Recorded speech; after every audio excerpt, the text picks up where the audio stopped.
And now this is the final of what I'm doing for Psalms at this time. There'll probably be little corrections needed later, but here is the restored restoration of the original formats that were written, and we know them as Psalms. Now, I'll tell you the truth here. We need candle lights on here before I go here. And what I'm going to do is tell you that there was 61 Psalms that did not make it. If you want to know, look at those are individual. There's many reasons why I got rid of them. You have to go in the folder that I have for Psalms. I've got them all listed there. There's 100, there's going to probably 106 or 156 of them when I'm done, I think. But the object is that you have to look for them individually. I'm hoping, and I have made a list of all the videos of Psalms, and I'm going to put the ones that are done here for restoration, because the first step was just to find the format. And to find the format, it's very interesting. There are 2 videos in there that I'd like you to look at if you really want to understand what goes on in this little mind here. Would be Psalms 31 and 55. Now, this is when I'm reading or doing them live that I stumbled across words that I said, well, this shouldn't be. What king did this? How did this happen? These words can't really be true. And then when I went and started researching, and then I thought, okay, well, if this story is this, then this and this, and all of a sudden later, when I get back after explaining it, the text that I just discussed as it comes up was that king. And I kind of laughed because it could only be that king and these other things were mentioned. That way you get to see a lot of what goes on in the Psalms that have been saved. This will be about a PDF here, and let me get the PDF ready here and go from here and show you the PDF. It's going to have the link to the website, but if you go here and you click, you'll be able to go down to the table of contents down here. Now, I have the back button set up so you'll be able to go back up to the top. Now, what I'm going to do is I'm going to go over the grouped and how they're written together.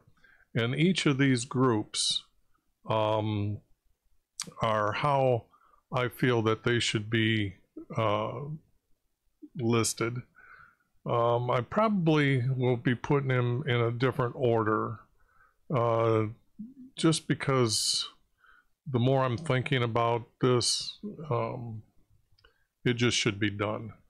Example, the most important ones are about Jesus, but the high priest and prophets, these should be put before kings anyways, and kings should be down here. But anyways, so the order that you see here, I'm going to be changing, and I'll probably have to remake a new table of contents.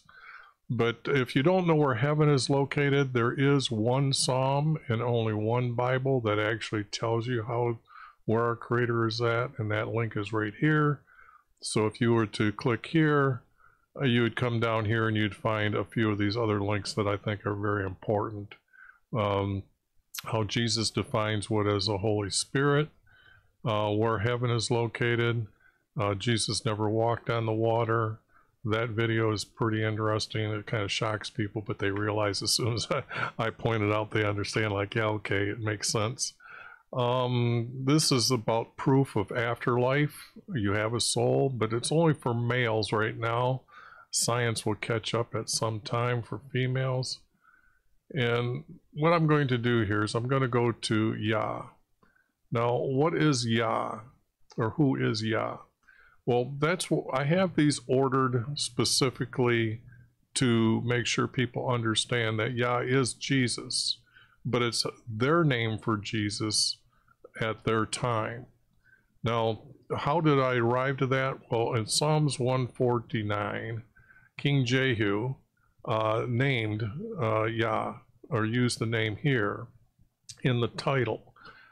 This is what happens when you put the original Hebrew word in there, and then you say, what does that Hebrew word mean?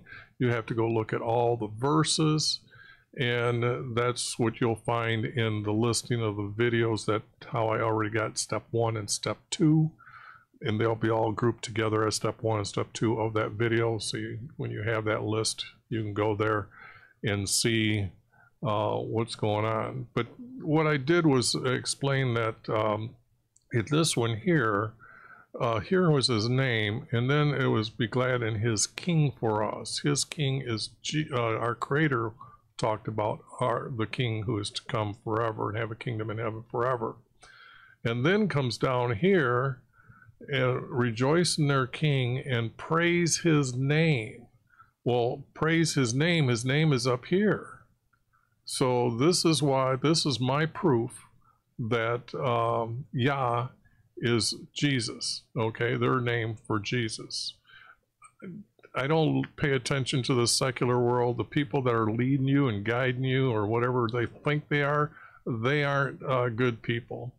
Example, if you actually pay attention to the video on Jesus defining what is Holy Spirit, Jesus uses 4 verses, says in 4 verses what is Holy Spirit. There are 2 verses that from, what was it, Elizabeth and Zacharias, they both prophesied by his Spirit. So it was his breath, our Creator's breath, or his words, is how Jesus defines what is Holy Spirit. So it's not separate from our Creator. His voice, his breath is not separate. But you can see here how this text falls into place, and then it's kind of, generally I try to put an order of these words together. I'm just trying to see what I can point out or see when I'm looking, and make sure you get what's going on here.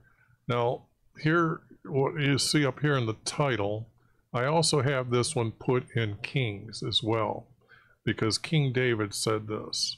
And these little quick notes here of what the subject is about, I took parts from down here and put them into the text.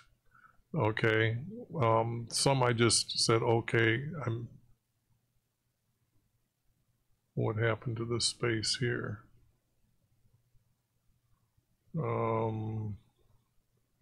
That shouldn't be there. Well, what I did was I reformatted, so that's sad, because now the break is here, and now all these are going to be off. So I have more work to do.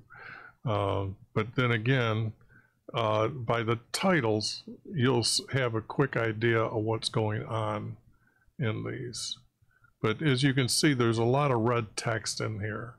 Red text is for Jesus, so you know who the him is that we're talking about. Because it was all bold letters, capital letters in bold. You would be talking about our Creator as him.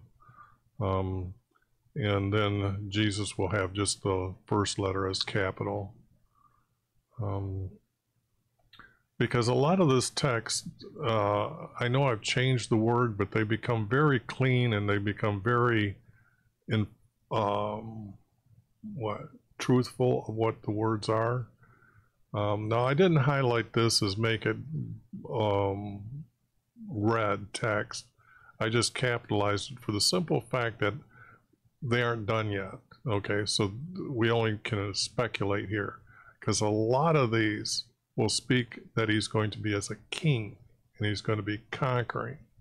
But we know that isn't what our Creator had in mind. But this is their thoughts at this time. And you notice I have to have righteous people. No, let me see something here. I forgot that in the list. I think I have them as listed as righteous as well. So see, I got carried away, and we'll go through here and see. But okay, now example, Nathan. I should have put the word prophet here so people know who he is. I need to make that as a note before I go too much further. It seems I'm still finding some things that I've done wrong here.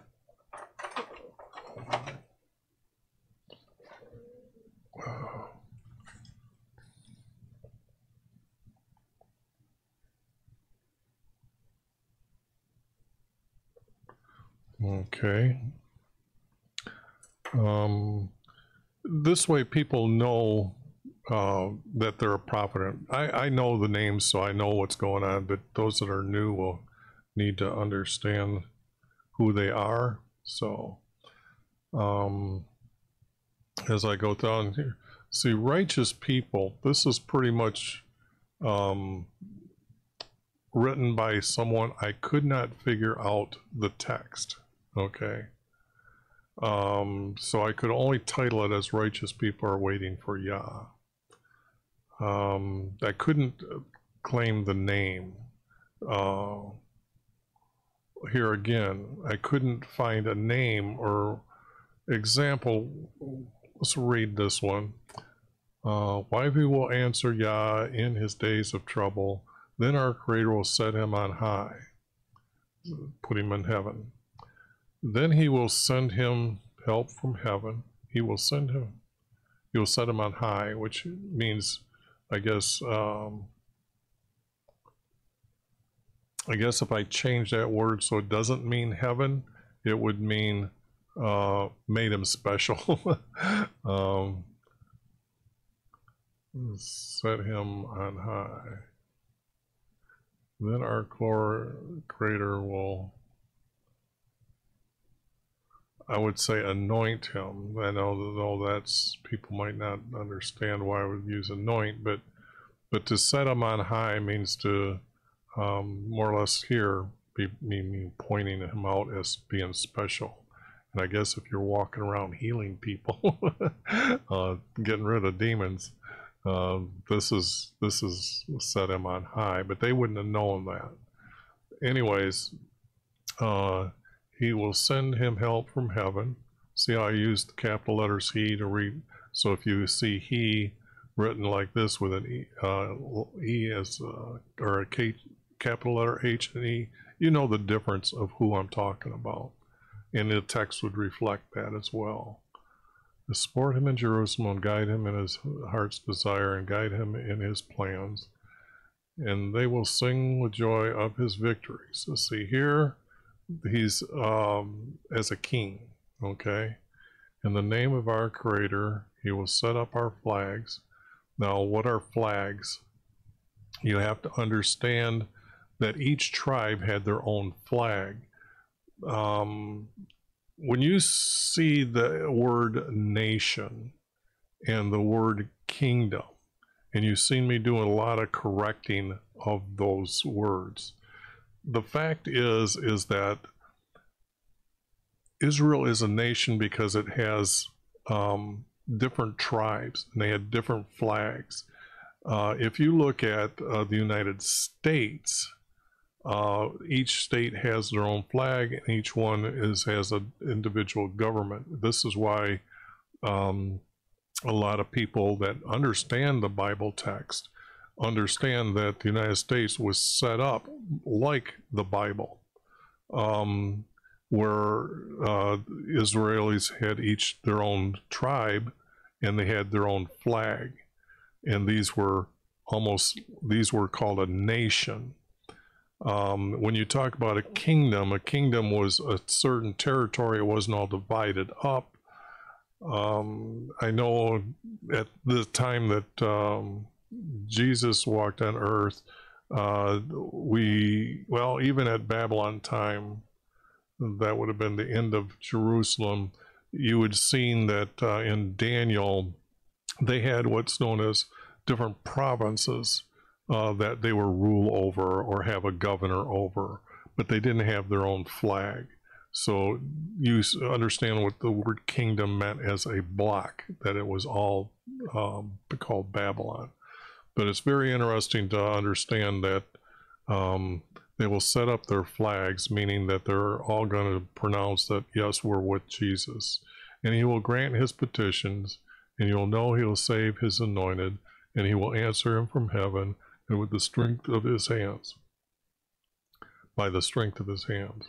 Will answer him from heaven with the strength of his hand. By the strength of his hand. Yeah, with the strength of his hands. And then there's a verse that's missing. In there, there's no description of who wrote this. Okay? And that's the problem with some of these, that I don't have the name on itself. Now, we're going to get to text that is. In the last video I done, I realized that one of the prophets I did look up, and I will go over and describe that person. So in other words, that you don't see them, there's no text in here that states,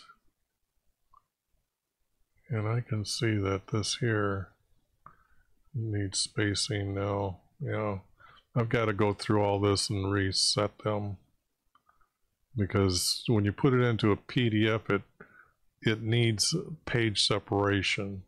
And what I need to do is I'm trying to group all these together. Maybe I shouldn't, and just let them do what they need to do. Example, here's one by a high priest. Now, I'm going to go through that later, but when I'm able to figure out from here, this text tells me why who's writing these. The high priest, comma. Boy, I made a lot of errors. I thought I was done with this. And you can see that it's very important because it's talking about Yah's. Now, I added these words. In the last video, you've seen that I added them. I didn't add this in the separate videos. Save and bless his inheritance. This should be all capital. Save. And I got that 11-point text, and this will be 12. What I'm done on a 12-point, and you see that the page is only, well, you can't see that information. I've got it set up for cell phones, that when they read it, it'll be large text, and they don't have to resize or anything. Here's thoughts of Yah, but we can't figure out who it is. If you do come up with a reasonable answer, then you can put that in the comment section below, and hopefully I will find it. Here is the text that tells us where Jesus, or where heaven is located, and that is, his city, his holy mountain is beautiful in elevation, the joy of the whole earth. We call it Mount Zion in the far north, where the kingdom for our greatest king will be. Now, you won't find those words in the text, but you will find the far north and beautiful elevation. I think you'll find these words right here, called Zion, or Mount Zion in the far north. Now, very quickly, it is the far north is the North Star. The motion of the stars forms this mountain, and this is the mountain, beautiful in elevation. The joy of the whole earth is our Creator's mountain, and above the North Star is where our Creator lives. So, and where he was ascending to, where Moses raised his staff when he asked for a plague, he looked to heaven and asked for our Creator's plague to start. And it's very important to know that I like mentioning that when Jesus was baptized and come up out of the water, that the heavens opened up, and from heaven descended his breath, and it was like a dove descending upon him. And a lot of people thinking that the breath was like a dove. No, the breath that they're talking about is like when you breathe out when the weather is cold and you see this structure. You can actually visibly see your moisture, your breath. We know that today, but this is what they were seeing. Now, to descend like a dove, a lot of people don't understand, but when the dove descends on land, it it actually glides, keeps its wings wide open, and then just before it comes to a rest, it pulls up and comes right straight down, landing on land.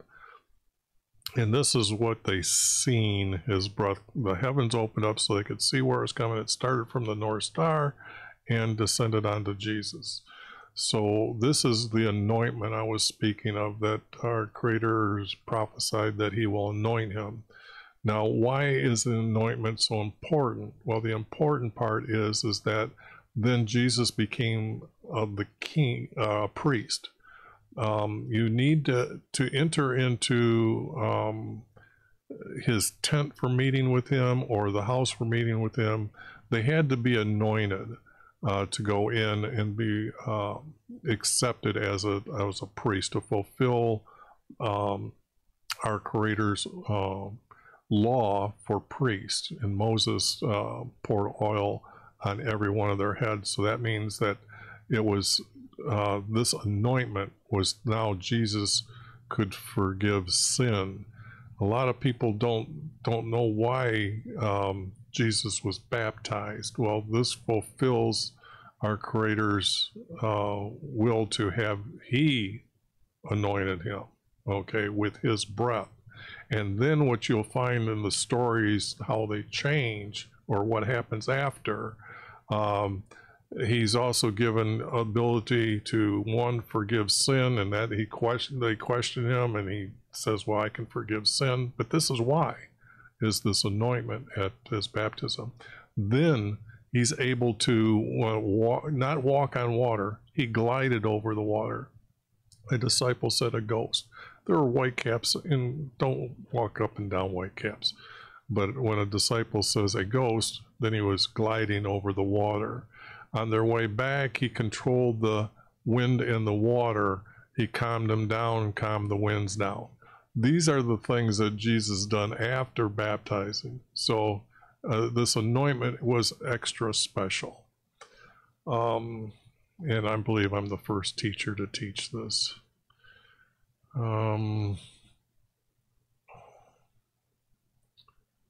Yeah, we're still into Yah here. And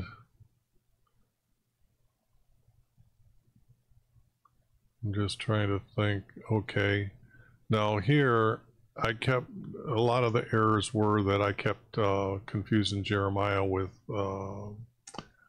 Isaiah, so I've corrected the name Isaiah, just to let you know that I did finally catch that.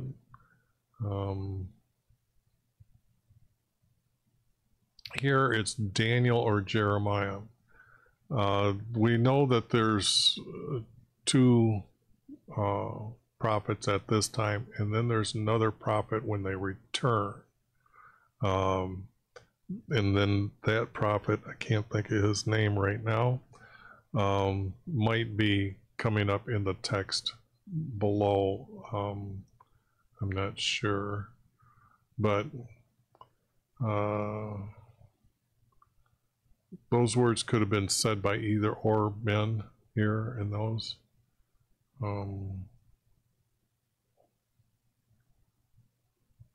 Now this one was written by a captive about Egypt coming back to here, and the text here, where is it? I'm looking to find out why I put a captive, because very few of these got labeled, and it was obvious when David was there and when Daniel was there.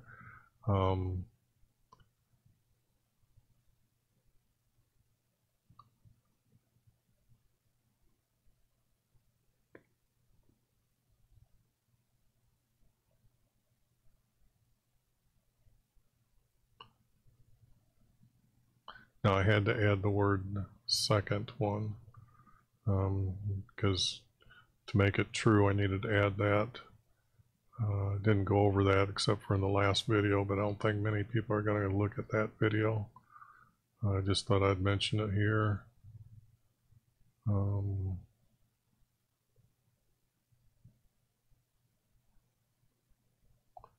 Because what they're doing is he's going over the story of what happened.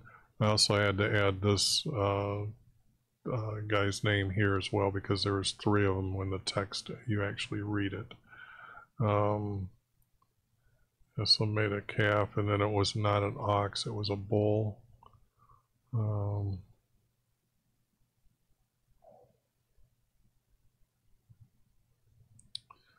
Now, where is...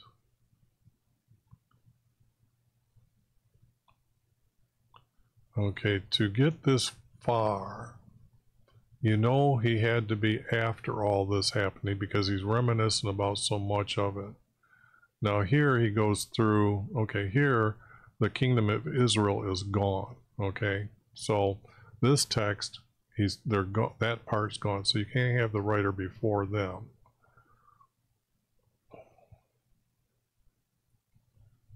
And then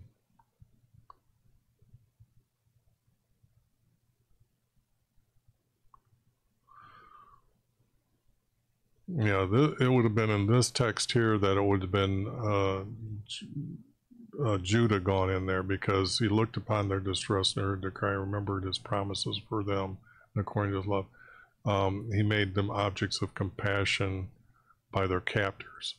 Okay, then he gathered us to Jerusalem. Okay, that can only be said by a captive who has returned. Now, could I put a priest's name on that? Let me take a look. Well, I think I should put that priest's name on that. I could say it was Ezra. Okay, let's see, why am I saying...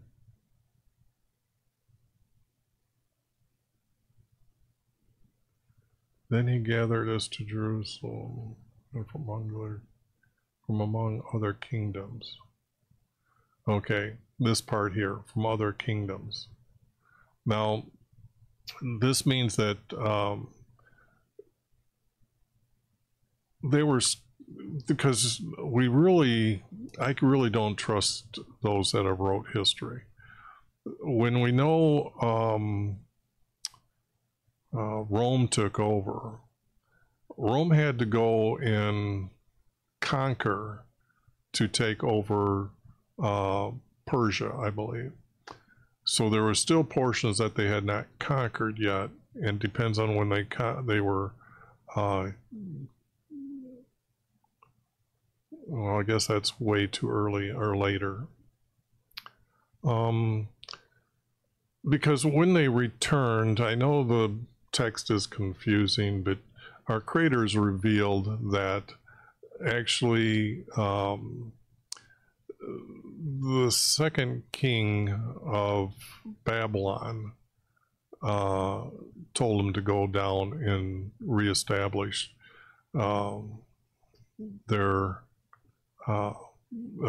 city of Jerusalem, but didn't give them their land and say they rule over it, but to go establish his house and reestablish Jerusalem itself. Now, when they were coming from other kingdoms, Ezra reports that the king of Egypt sent them back because he knew that they were rebuilding Jerusalem, and they most likely checked into the reason why. That's why they said okay. And that's probably because they also too learned about all the things that happened to Nebuchadnezzar, and the people thrown, three men thrown into the fire and coming out, and many things that happened up there that our creator definitely was showing himself as ruler, and Nebuchadnezzar claiming he is the one and only creator. And actually, it's very important for you to know at this time that Nebuchadnezzar actually, when he went through all this, when he got his throne back and he was sane, he changed the time of their year back to our Creator's year.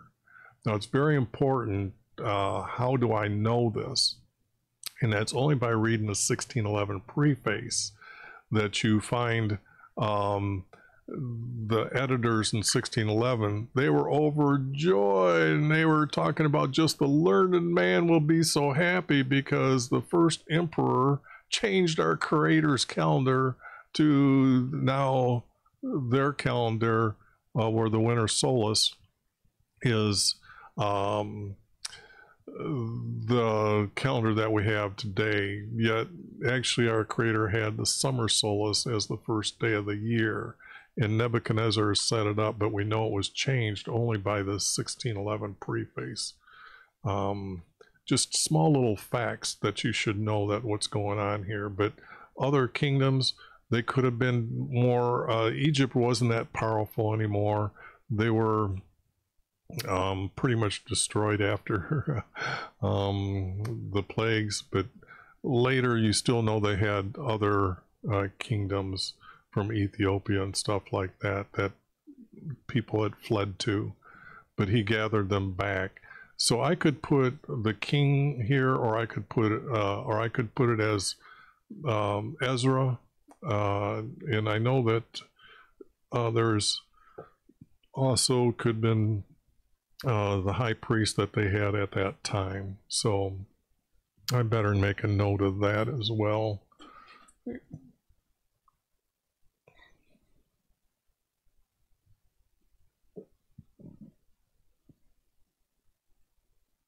Not a captive, it's 106.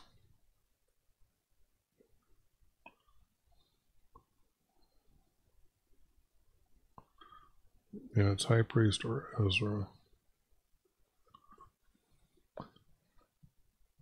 I can't think of who they set up as governor at that time. I think they just designated a high priest to be ruling over the people at that time.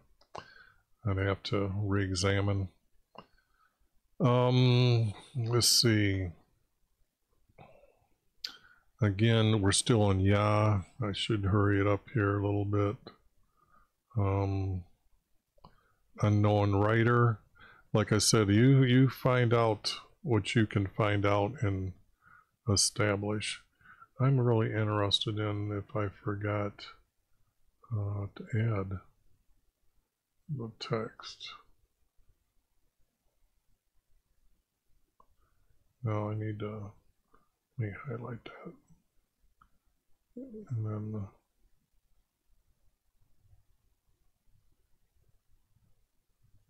yeah, I think that text is in here. Anyways, same by kings. Well, Joshua was a judge, so I gotta put judge in here.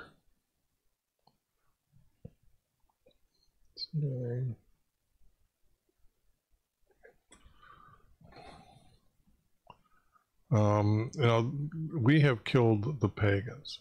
Now this is how I knew it was Joshua, because where is it? We have killed the pagans, and they have come to their end, and we uprooted their kingdoms. And this would have been the Canaanite kingdoms and the other kingdoms. I think it was the Palestinians had set up a kingdom, and then there was just like 5 guys grouped together to rule over an area, which would have been, I'm thinking close up to Lebanon, but all the way down. It's kind of hard to describe. Let me see if I've got a map here. Yeah, let me put this one up. This one here,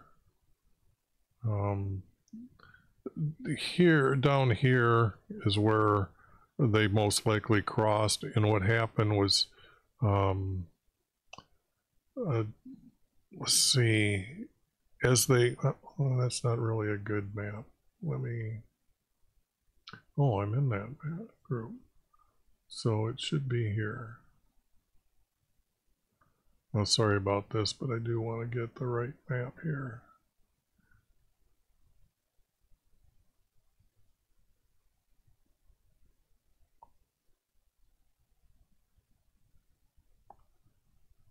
Oh, I got to get the right ones. I got kings. I need Joseph to the promised land. Okay, this is Joseph's path. When they, I believe they came in here because here is where the text tells us Moses looked over the hill country. And so then they went to Jericho. When they come down here, this was the this was the capital city for the Canaanite king. And then they went down to here.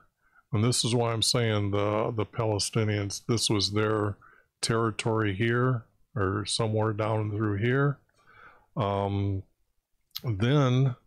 it was this area here when they went up to Gaza, or Giza, Gizar, here, and then they went to here, and then they went all the way up to here.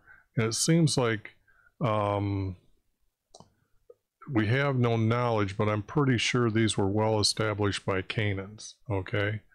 And I know it says Canaan here because that was the only, like, they're here, but they got a king, but the story says that up through here there was 5 that they went and conquered against. But these were the major cities at that time. I got to get back here and to get to this one. Okay. Now, so this is what it meant, why it had to be Joshua's words. There is no other text here that they uprooted their kingdoms, got rid of them.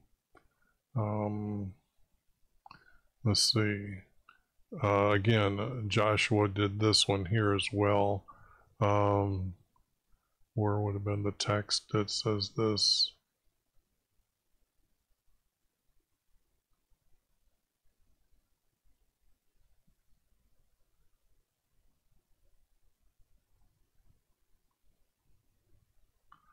Let our tribes camp around you. This would have been the verse here, because that's what they were doing. And in fact, that's what still was going on until Joshua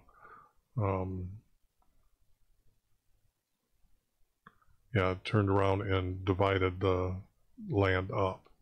So they were still camped around our Creator. Here's an unknown judge, and this here was because it's still about bring me back to your tent, your place for meeting with us.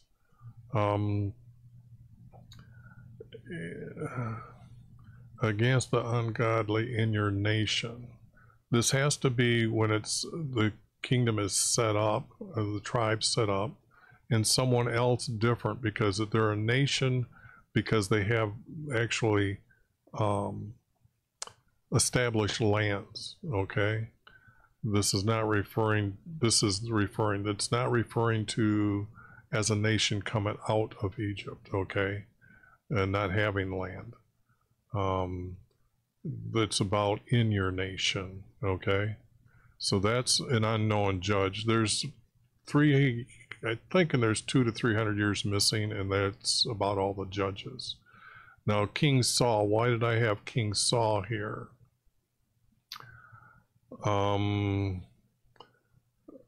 Okay, our enemy came to remove us. Now, this story happens to be that at the time when Samuel had been told by our Creator to make Saul king, after he became king, right after it, he really hadn't established his army yet. And the people down south you have to understand the Amaleks. They came up to Judah and they tried to tell Judah, says, you can either side with us or we're coming to kill you. And they answered, give us 7 days and we'll have a reply for you. So they sent out messengers to find out if anybody will help them. Well, the news came to King Saul, who had just been anointed. News didn't travel fast back then, so it would have happened sooner or later because they would have found out. But the object is when our enemy came to remove us, and Saul is putting it as, this is my kingdom. Even though they had camped against us, my heart was not filled with fear as they began to battle against me. Now, again, the word battle means to take over. They're only taking over so much of the territory. If they were warring against them, they're trying to take all the land. But this was just battle for some of the land. And then it was here that one thing I asked from YHV is that I always lived by his tent. Well, his tent was, I have the location very close to where Saul lived, Shiloh. And Shiloh is a city for the people to come and stay at an inn, get food, rest, live. But the tent for meeting was a little farther away. And I would say 1/4 mile to 1/2 mile, and because they were sacrificing and burning meat, so it was kind of very stinky. If you ever smelt burnt meat. But the object is that this here was always lived by his tent. He was very close to his tent. Okay, so those words led me to and then all the days of his life, he had trouble. Yes, he always had trouble. Then it comes to King David when he battled Edom. Okay.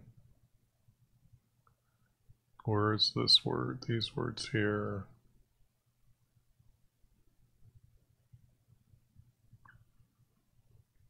You delivered me from my strong enemies. Meaning that he had been going out and battling many times. He rescued him because he loves him. This is what he's going through. This is the only king that I know that went out and had to battle to bring back the 2 tribes.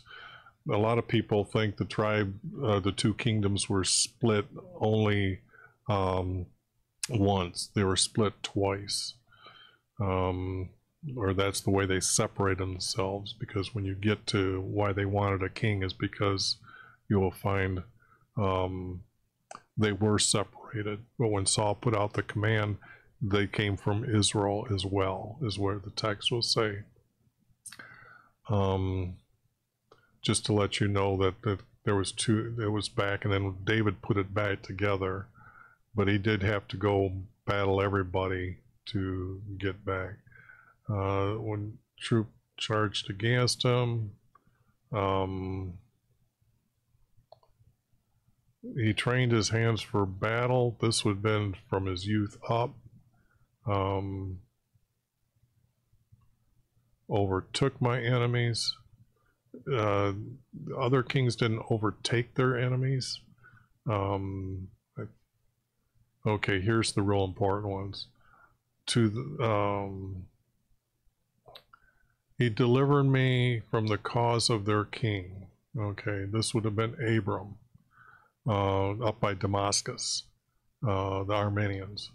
He placed their leader of their kingdom as leader of their kingdom. See, David didn't make himself king over their land. They made him ruler. Yeah, here it comes. They obeyed me, and these former submitted to me. There's only one king that could done that, and that was David. Okay, that's how he collected the silver and gold and the bronze to have the house for our Creator made. This is part 2, so I just tied it to King David. King David honors, let's see,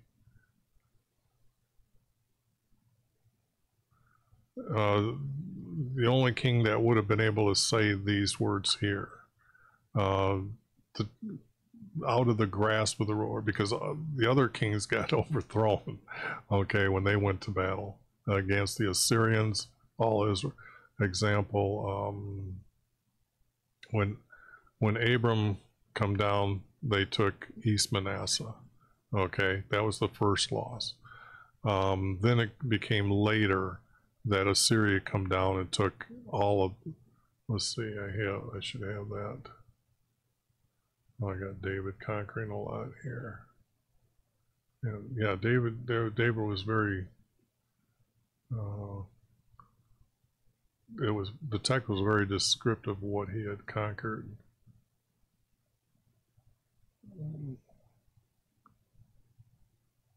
Oh well, I think I shouldn't look for that. I'm sorry. I sometimes I get off track, and then I'm thinking it'll be easy to find, and it's not. Because this one's already 46 minutes, and I've got a lot to go over yet. Maybe this is going to be part 1 and part 2.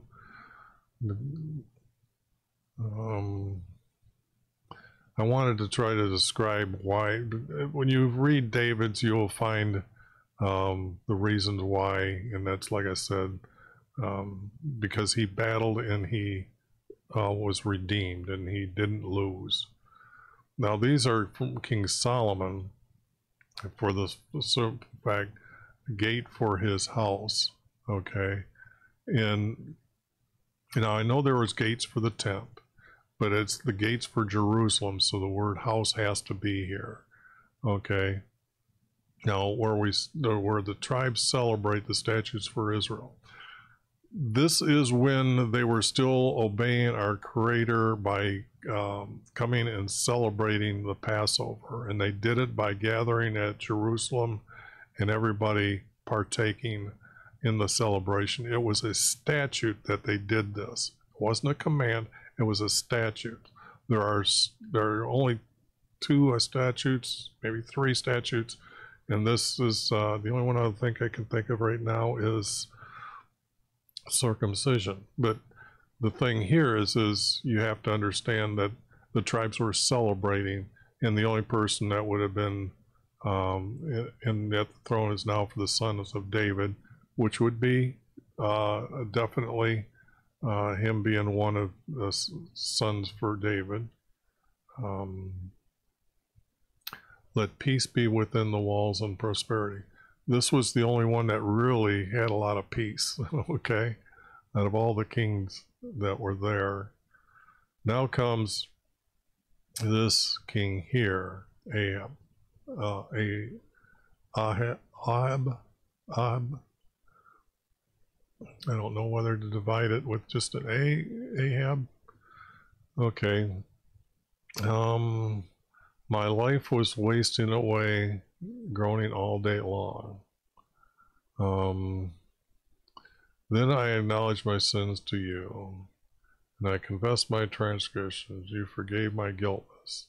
Now this was because he's seen Elijah do this offering, and then the offering fire came down from heaven. So that was experience, and you can see that this is his thoughts that when I did not offer to Wivey, okay, this was when he didn't know, and then he did know, okay, he wasn't sure, and now he is sure, and that king has got to be Ahab, because he's the one that really switched back and forth. I don't think any other king switched back and forth. In fact, I'm pretty sure. So that's why he's listed there.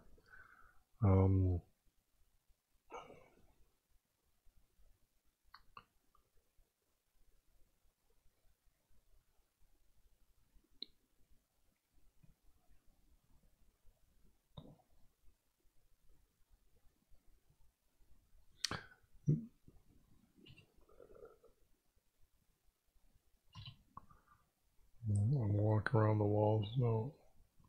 I can't establish when the walls were made for this fortress. I know when, because we're talking about Samara here, and Samara really wasn't a city, it was a fortress that was encircled like a large enough to say that it's got a market, a garrison, the king lived there and stuff like that, but it was the capital city. But it was a fortress city, or a fortress, and then maybe the city around it. But that's how Samara was established.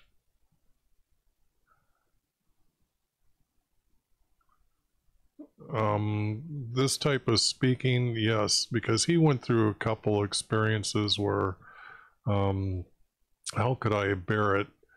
Enemy approaches, then how can I bear it? The thing was he was a weak king.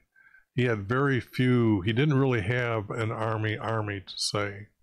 When Aram came to come and try to take that land the first time that I showed you, our Creator sent a prophet to him and said, if you do these things, our Creator will push them out of the way for you. And he did exactly that. He approached them, but he approached them and they said the hills were filled with their guys and they looked like a small herd of rams or sheep among them. But they defeated them. They ran, okay? I was complaining and restless, and he heard my petition. Then he remembered our lives and was siege against us. From their siege against us, he redeemed them. This is the key here. He redeemed them, or our lives, by the surge that was against us. They had come in great force, and our Creator redeemed them. That is the key to this one here by being named. Now we have Asa here.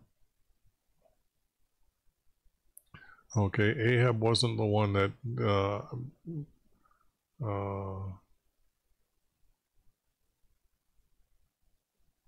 but it was Elijah. He didn't witness the Elijah, what was it, Elijah? Because they were right after each other. I wish they would have had different names. It would have been easier to remember.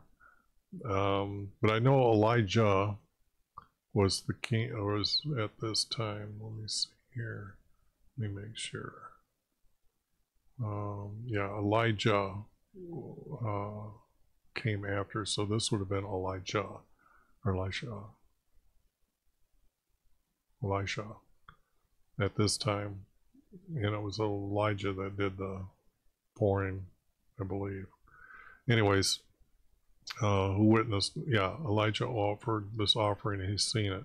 And why that is because the text down here, it says, show me a sign that I may see it. And this is the only time that a king witnessed such a greatness to change his mind that, okay, and I just mentioned the other king was the only one that did it. I guess we have two kings.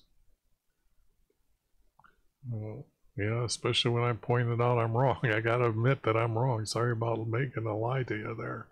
But here's the answer here.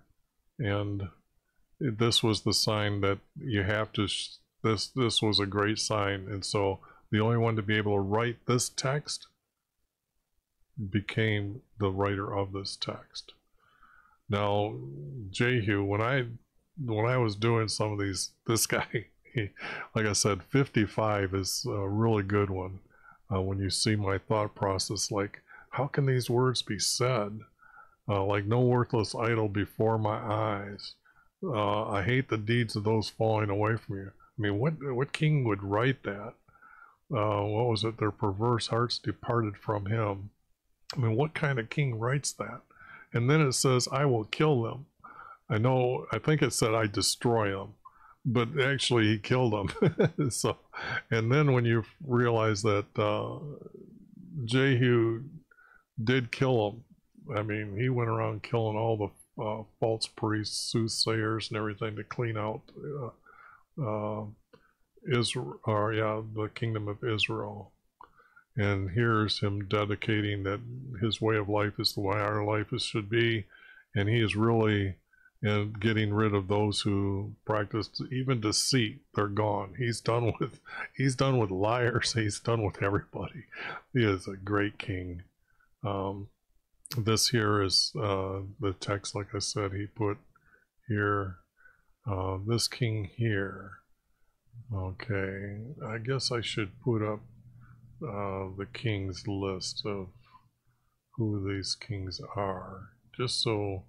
I'm sorry, I should have done this before, but let me, well, I gotta be able to see it on the screen because I know the top is cut off for you, because these are the kings that, yeah, see how they're good guys here? I got them with capital letters. These are the good guys. Let me blow that up some more and bring them down. But yes, this king had set up Samaria. That's why I was talking about it. That's why it was in a fortress. Then this king here is his son. You can see I've got it, his son, and I got it tied down to his other son. Isn't so good. And this is Jehu here. He burned all the bones on the altar. Now, what does that mean? Well, that means that when they set up the altar in Bethel, there was a prophet that came along, and I don't think we have a name for that prophet, but he predicted, or he prophesied from our Creator, this was going to happen right here. So this guy is a very straightforward, going to kick your ass if you're evil in Israel. And this is the next king, okay, and it is his next son. Then you see his son after them fell away. But this, I believe, is the next person I've got here on the list to talk about here. Let's see. Oops. Yes, H-A-Z. Okay. So now you know who this king is, and he's from Israel. Now it's time that they've back upon anyone to watch, if anyone will seek their Creator, because he's starting to see them all turn away from Israel. I'm pretty sure now we are in great fear will reject us. You have to understand the warnings that were coming from our Creator. There was prophets at this time talking about, I'm going to give you to the Assyrians. So I believe you would only have writings by good kings put in here. So this was the last good king that I could claim that could write that kind of text. Then King Hezekiah, this guy was, let's see, this king, he was over here, and he's witnessing the fall of all this, and you'll see there's kings here that don't fall away. But we're probably going to go to, well, I don't have them listed, so I guess there is missing kings. But let's see, I am dying from a disease. Now he's the one that actually is told by the prophet that was with him at that time that I think it was Isaiah that went back in and told me to extend your life by 15 years. Now where was the, and we have heard a report of their slander. The scheme was of taking my life.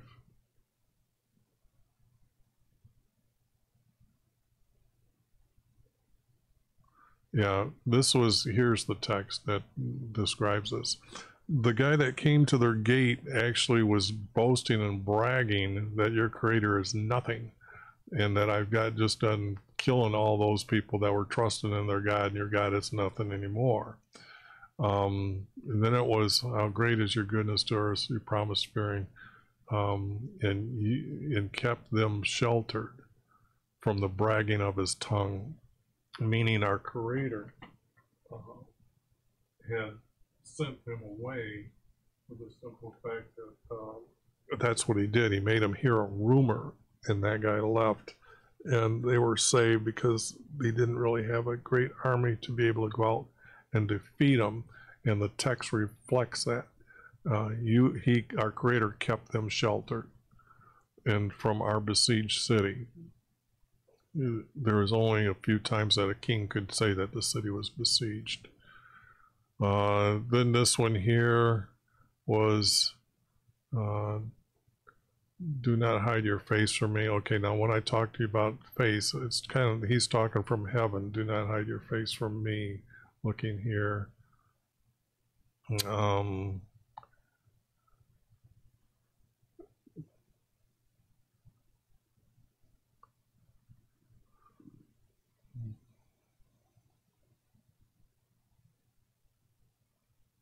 I guess because he turned his mourning into dancing, he was said that he was dying, and he was before our Creator in sackcloth at the time that when they came to approach him. So those key words, who was in sackcloth and who was in mourning, and then turned his life into dancing because he got another 15 years to live. Again, they spake lies against him. So I'm seeing this has got to be part 2 here because I'm now over an hour.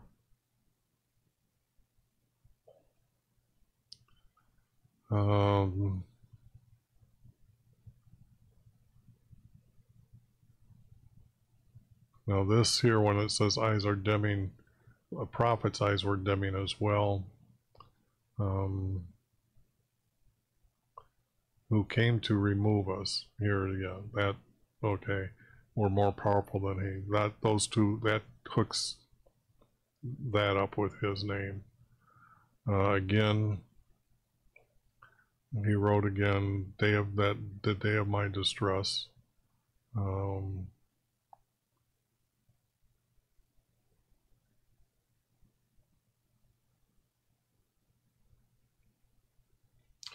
Us in Jerusalem, which means it has to be from Judah.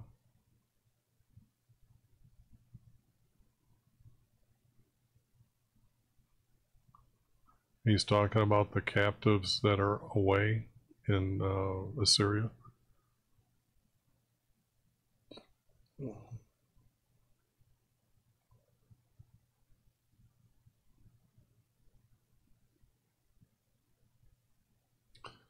So